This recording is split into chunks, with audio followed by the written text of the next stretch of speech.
पिछली बार ट्रक से सामान डिलीवर करते हुए कुछ गुंडे मेरे पीछे पड़ गए थे। उन गुंडों से तो मैंने पीछे छुड़ा दिया था, लेकिन जफर सुपारी सामने बंदूक लेके खड़ा था, जिसकी वजह से मेरा एक्सीडेंट हो जाता है। अब ट्रक का एक्सीडेंट होने के बाद मैं घायल हालत में जमीन पे पड़ा हुआ था। मैं अपने हाथ और पैरों को बड़ी मुश्किल से हिला पा रहा था। मेरा ट्रक पूरी तरीके से बर्बाद हो गया था और जफर सुपारी मुझे मारने के लिए ऊपर खड़ा हुआ था। तूने दूसरे के धंधे में घुस के बहुत बड़ी गलती कर दी है, और क्योंकि अब जब तेरे नाम की सुपारी मेरे पास आई है तो जफर सुपारी उस सुपारी को कंप्लीट करके ही रहेगा। ये जफर सुपारी टिपिकल विलन वाला डायलॉग मारे जा रहा था, और हर डायलॉग के साथ मुझे डर लग रहा था कि आप गोली चलेंगी, आप गोली चलेंगी। मैं तो अपनी मौत के लिए तैयार बैठा था, लेकिन जफर सुपारी जब वो अपने डायलॉग्स मारे जा रहा था, इतने में एक आउट ऑफ कंट्रोल होकर टैक्सी आती है और जफर सुपारी को उड़ा देती है। इस एक्सीडेंट की वजह से जफर सुपारी उस टैक्सी के नीचे दब जाता है, और इससे पहले कि मैं समझ पाता कि ये क्या हुआ मेरे सामने, इतने में वो टैक्सी ब्लास्ट हो जाती है। वो ब्लास्ट काफी ज्यादा भयंकर था, जिसकी वजह से जफर सुपारी वही के वही मारा जाता है। मैं गहरे सदमे में चला गया था और अचानक से मुझे फायर ब्रिगेड की आवाज सुनाई देती है, तो मैं सदमे से बाहर निकलता हूँ। फायर ब्रिगेड वाले जल्दी से वो टैक्सी में लगी हुई आग को बुझा देते हैं, और अब माहौल थोड़ा सा शांत हो गया था। अब इतना होने के बाद मैं भागते हुए उस टैक्सी के पास जाता हूँ, और वहाँ पे मुझे पता चलता है कि जफर सुपारी तो मर चुका है और बुरी तरीके से जल चुका है। एक बात से मैं हैरान था कि इस टैक्सी के अंदर तो कोई नहीं था, यहाँ पे सिर्फ जफर सुपारी की लाश पड़ी थी। अब ये टैक्सी कौन चला के लेके आया वो तो मुझे नहीं पता था, लेकिन मेरी जान जरूर बच गई थी। और अब थोड़ी देर में यहाँ पे पुलिस आने वाली थी, जिसकी वजह से मैं भागते भागते अपने घर के लिए निकल पड़ता हूँ। वीडियो में आगे बढ़ने से पहले मैं आपको बताना चाहूंगा कि आप आईपीएल देखो ही नहीं, बल्कि अपने ओपिनियन देके काफी सारे प्राइजेस भी जीतो, वो भी सिर्फ lotus365.in पे। यहाँ बहुत सारे क्वेश्चंस रहेंगे, जैसे who will win the match और who will win the toss जैसे 50+ तरह की क्वेश्चंस में अपना ओपिनियन बता के आप काफी सारे प्राइजेस जीत सकते हो। lotus365 पे जाकर रजिस्टर कीजिए और पाइए ₹365 का बोनस। यहाँ आपको मिलता है 1-to-1 24 आवर कस्टमर सपोर्ट, और साथ ही साथ यहाँ खेलते हैं 10 मिलियन प्लस से ज्यादा यूजर्स। नहीं, यहाँ क्रिकेट के अलावा है 200+ क्वेश्चन, जहाँ आप अपना ओपिनियन दे सकते हैं और जीत सकते हैं अच्छे प्राइजेस। नवाजुद्दीन सिद्दीकी, उर्वशी रौतेला, सुनील शेट्टी, काजल अग्रवाल, नेहा शर्मा ऐसे बड़े बड़े सेलिब्रिटी इनके ब्रांड एम्बेसडर है। तो देरी मत कीजिए, डायरेक्ट रजिस्टर कीजिए lotus365.in पे, लिंक आपको पिन कमेंट में मिल जाएंगी।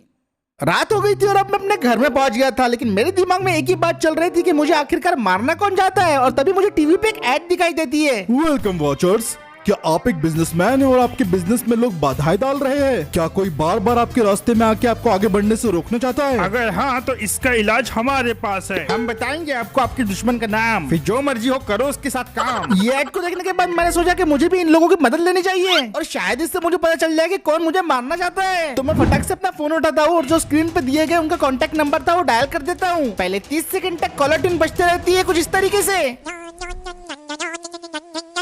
और फिर उसके बाद फाइनली वो लोग फोन उठा लेते हैं। मैं अपनी सारी बात उन्हें बता देता हूँ कि मेरा ट्रक का बिजनेस अच्छा खासा चल रहा है और कोई मुझे बिन फालतू का मारना चाहता है। मेरी सारी बातें सुनने के बाद वहाँ से आवाज आती है, 20 रुपए दोगे तो एक राज की बात बताऊंगा। ये बात मुझे काफी अजीब लगती है, लेकिन मैं उस नंबर पे 20 रुपए पेटीएम कर देता हूँ, और फिर मैं उनसे बोलता हूँ कि बताओ आप कौन सी राज की बात थी हो। तो वो बोलने लगते हैं, जो बंदा तुम्हें मारना चाहता है वो तुम्हें अच्छे से जानता है और वो तुम्हारे काफी करीब भी है। ये बात मैंने सुन के उनको बोला कि थोड़ा और डिटेल में बताओ। पॉलिसी की वजह से हम पूरा नाम नहीं बता सकते, लेकिन इतना है कि उस बंदे का एक बेटा है जो तुम्हारी बिल्कुल भी इज्जत नहीं करता। और इतना ही सुनते मैं समझ गया था कि ये और किसी का काम नहीं बल्कि ये जब्बार का काम है। मुझे पहले ही समझ जाना चाहिए था कि ये हरकत कोई और नहीं बल्कि जब्बार ही कर सकता है। वो मेरे ट्रक के धंधे से जलने लगा है, इस वजह से वो ऐसी हरकतें कर रहा है। मुझे काफी गुस्सा आ रहा था क्योंकि उसने मुझ पे ही नहीं बल्कि मेरे कई सारे ड्राइवर्स पे भी हमला किया, जिसकी वजह से आधे ड्राइवर लोगों ने काम पे आना बंद कर दिया, और अब मैं उससे बदला लेना चाहता था। अब मैं जब्बार के लेवल पे जाके तो उतनी नीच हरकत कभी नहीं करने वाला हूँ, लेकिन जब्बार का वीक पॉइंट मुझे पता था और उसी पे मैं वार करने वाला था। दूसरे दिन मैं जल्दी सुबह उठ गया था और अब मेरे पास जब्बार को सबक सिखाने के लिए दिमाग में बहुत बढ़िया प्लान था, जिसको अंजाम देने के लिए मैं निकल पड़ता हूँ। दोस्तों मैं चलता हूँ, पापा घर पे इंतजार कर रहे होंगे। ओके मैं जा रहा हूँ।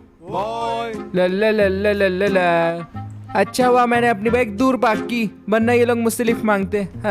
जब्बार का बेटा अपने दोस्तों से मिलकर वापस घर जा रहा था, लेकिन मेरे दिमाग में कुछ अलग ही प्लान्स चल रहे थे। लगता है मैंने पेप्सी कुछ ज्यादा ही पी ली, जाना होगा वो जम से। Water relief. गोटी गोटी, हे कौन है बे? गोटी गोटी गोटी गोटी। हाँ लगता है कोई भिखारी है, चैन से सुसु भी करने नहीं देते। ए गोटी, ए गोटी, ए गोटी। अबे नहीं है ना बे, मेरा बाप मेरे को 20 रुपए ऊपर नहीं देता। लगता है रुक रुक के निकालना पड़ेगा।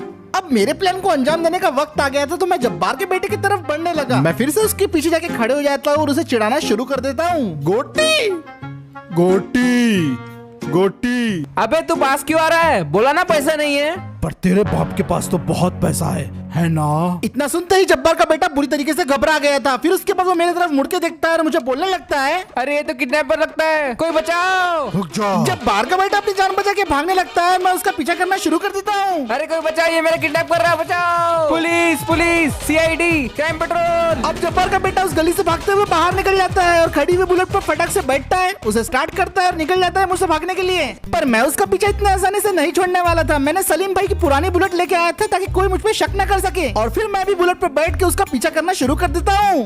अब वो तेज रफ्तार से अपनी बुलेट भगाए जा रहा था, लेकिन मैं भी उसके पीछे लगा हुआ था। वो ये बात तो भूल गया था कि उसके बुलेट के साइलेंसर में इतनी ज्यादा आवाज आ रही है कि वो कहीं पे भी छूट जाए, लेकिन मेरे कानों से बिल्कुल नहीं बच पाएगा। मैं जब्बार के बेटे को चोट तो नहीं पहुंचाऊंगा, लेकिन थोड़ी सी तकलीफ तो जरूर दूंगा। मैं जल्दी उसे कैचअप करने लगा, लेकिन वो भी काफी ज्यादा भयंकर तरीके से भगाया जा रहा था। उसने अपने बुलेट में शायद मॉडिफिकेशंस करवा रखी थी, जिसकी वजह से उसकी बुलेट मेरी बुलेट से ज्यादा फास्ट भाग रही थी।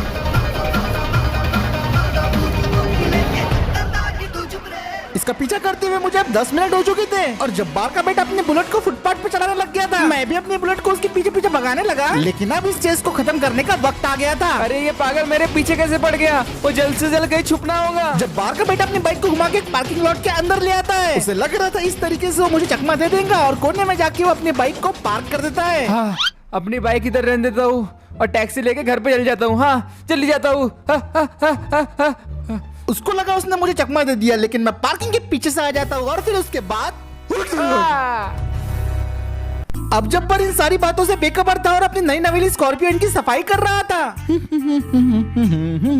तभी उसका फोन बजना शुरू हो जाता है और जैसे ही अपने फोन को पिकअप करता है तो उसे दूसरी तरफ ये आवाज आती है, हेलो अब्बा, अब्बा, अब्बा।